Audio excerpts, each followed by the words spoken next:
What do you do on a cold, snowy day? You make a crock-pot meal of barbecued ribs.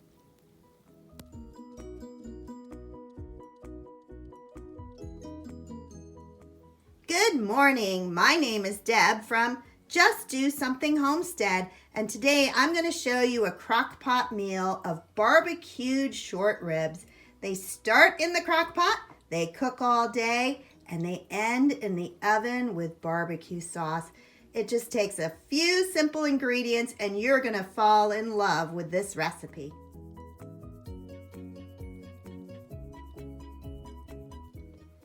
I pulled out my large crock pot because the ribs that I have are pretty big, and I put in a liner to make cleanup a cinch.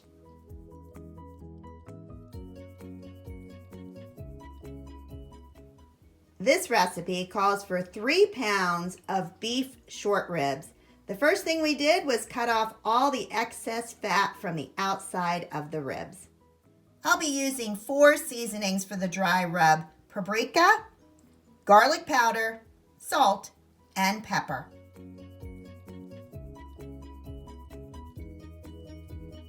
The first one is garlic powder, and that one is going to take a full tablespoon. I'm going to take all of these spices, measure them, and put them into a glass bowl. All right, there is 1 tablespoon of garlic powder. The next ingredient is paprika, and I am going to add a 1/2 tablespoon of each of the remaining spices. So a 1/2 tablespoon of paprika,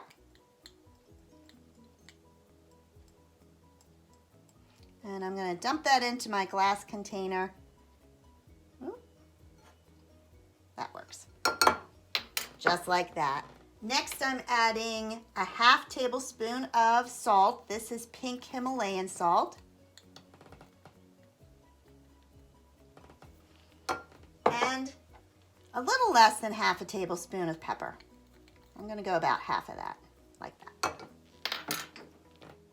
These 4 spices I'm going to stir together, and that's going to create a rub. I'm going to take 1 rib at a time, and I am going to, oh, that even stirs it better. I am going to add some rub to it and then put it into my crock pot. I have 4 ribs today that we are doing.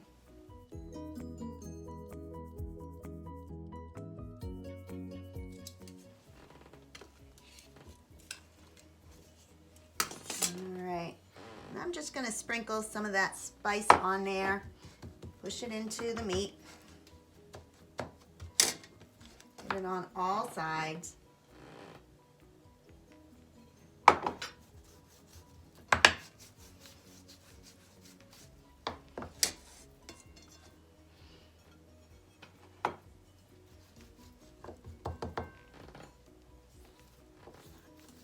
All right, until it is nicely coated. And then I'm going to set it into the crock pot.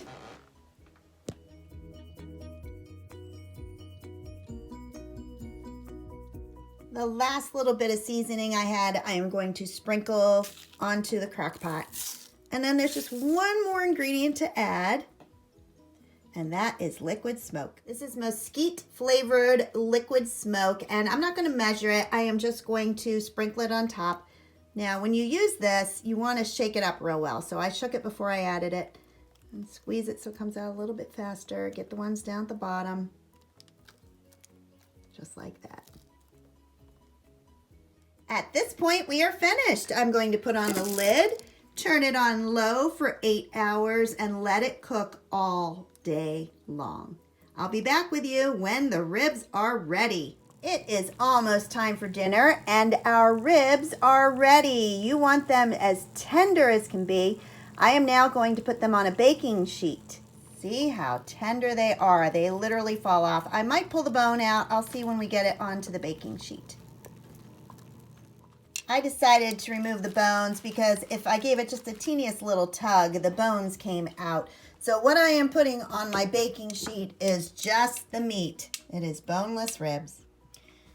The ribs are placed on a baking sheet that I have covered with aluminum foil, and I am now coating them with some barbecue sauce, and I am going to spread that around and broil it on low for 10 minutes. After 10 minutes, I'm going to turn them over, put some more barbecue sauce on, and broil for another 10 minutes, and then the ribs are going to be finished. And I can tell you, they are so tender and they smell so good. Can't wait to show you them. I am going to set it for broil, and I want it on low, and then start. Now I have placed the racks a little lower. They are down 2 notches because barbecue sauce can easily burn. So I'm going to cook them on low, and I lowered the rack, and I'm going to leave my oven open just a crack. That's why they have that setting where it can be propped open. So 10 minutes on this side, turn it over, put some more sauce on, and 10 more minutes and it will be done. On this snowy day, our dinner is ready, and we have barbecued short ribs. I made some homemade French fries and some lima beans, and I even squeaked out some homemade chocolate chip cookies. If this video was helpful for you, I hope that you will like, subscribe, and share. Have a great night. Bye-bye.